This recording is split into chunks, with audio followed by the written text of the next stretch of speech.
After reviewing the PS2 version of Spider-Man 2, I decided to review I'm going to talk about the PS2 version of Spider-Man 3. Now, Spider-Man 3 is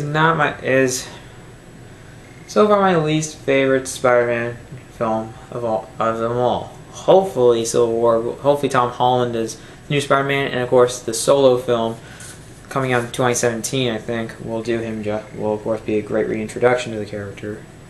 But you know, I don't know, he might. But I want to talk about the game Spider-Man. It's based on the movie PS2. It's based on the game, and yeah,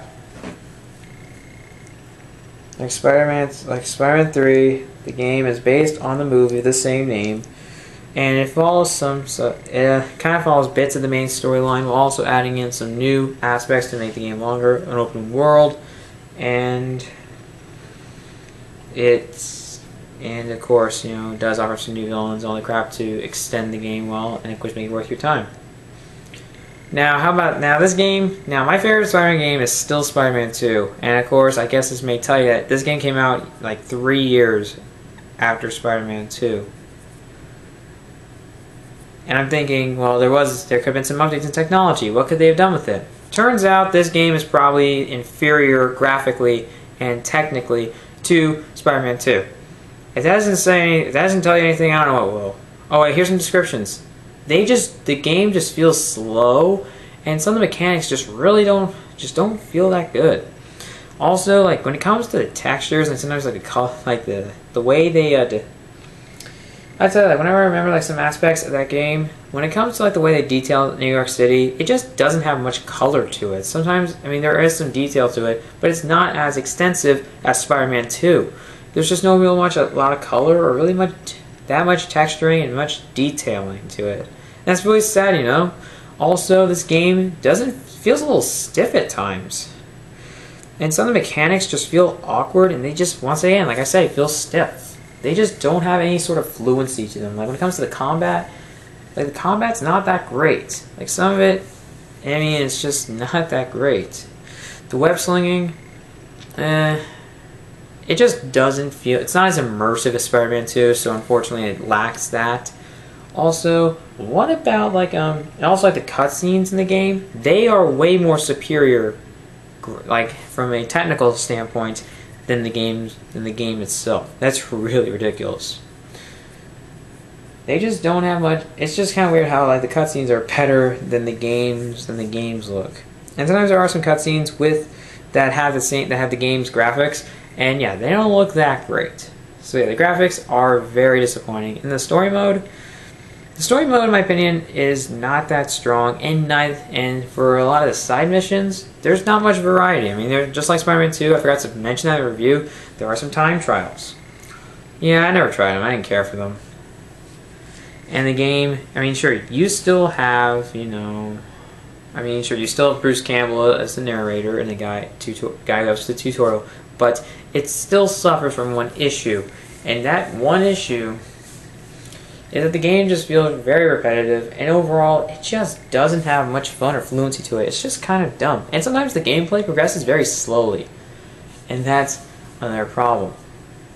And there are times where the game takes some ridiculous locations, or sometimes. And also, whenever you're like you're in the water, you jump into it.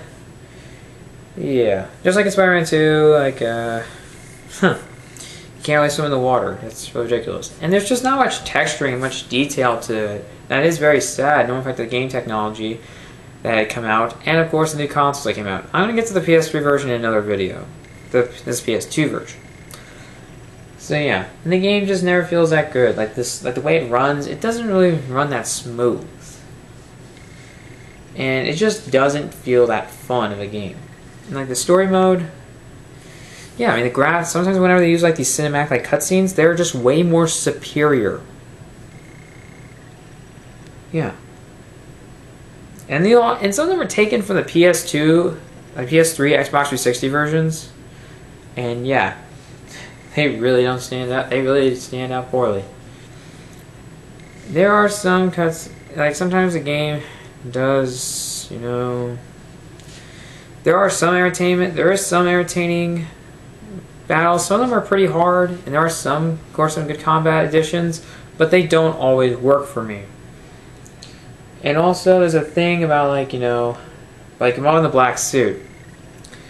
You can only have the black suit for a temporary amount of time, which is which goes way against the story of Spider-Man 3 when he has the black suit and yeah, he always has it.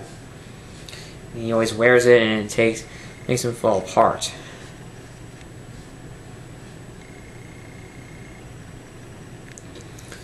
Just the game doesn't feel the same, and sometimes there's like any sort of boss battles or much like that. Some of these like boss battles and all these other shit just feels very restricted, and some of them are pretty difficult, like involving like some fights with some villains. Now, if you're more specific, there's like you actually get to fight the lizard, and the lizard, but also like the small lizard. Now, what I mean is like you also have like the smaller lizard, like also like this lizard, also like a mega lizard, I guess, and you even have Kraven. Yeah, it's kind of hard to really.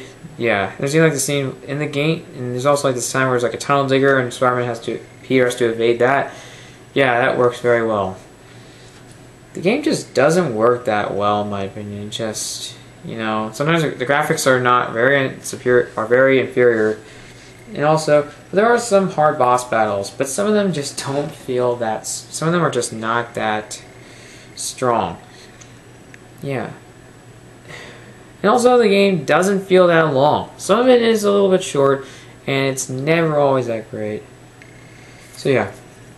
And when it comes to like the final boss battle involving, like Venom, like the boss battles like with Sandman and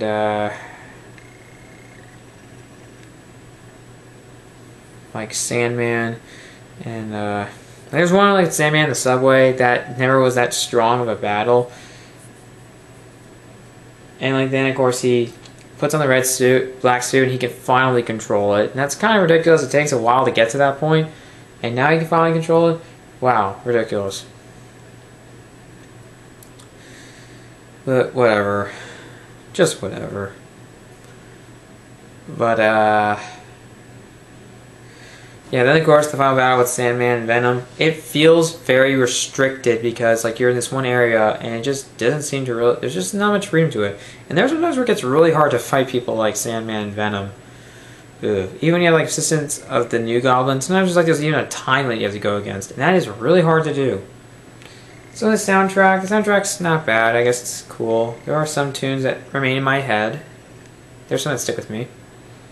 So yeah. The game as a whole it's not that satisfying from the story standpoint, but also there's a lot of different tons of shit going on, and sometimes it's just not that satisfying. The city just doesn't feels a little bit empty, and just really isn't full of chaos.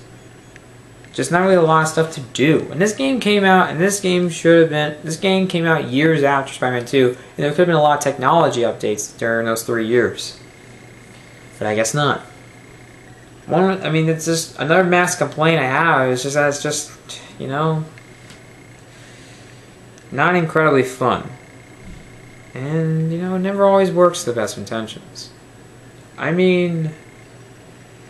Really? This could have been so much better than the movie. The movie's not awful. It was just disappointing. But I guess not. It's like they didn't even care.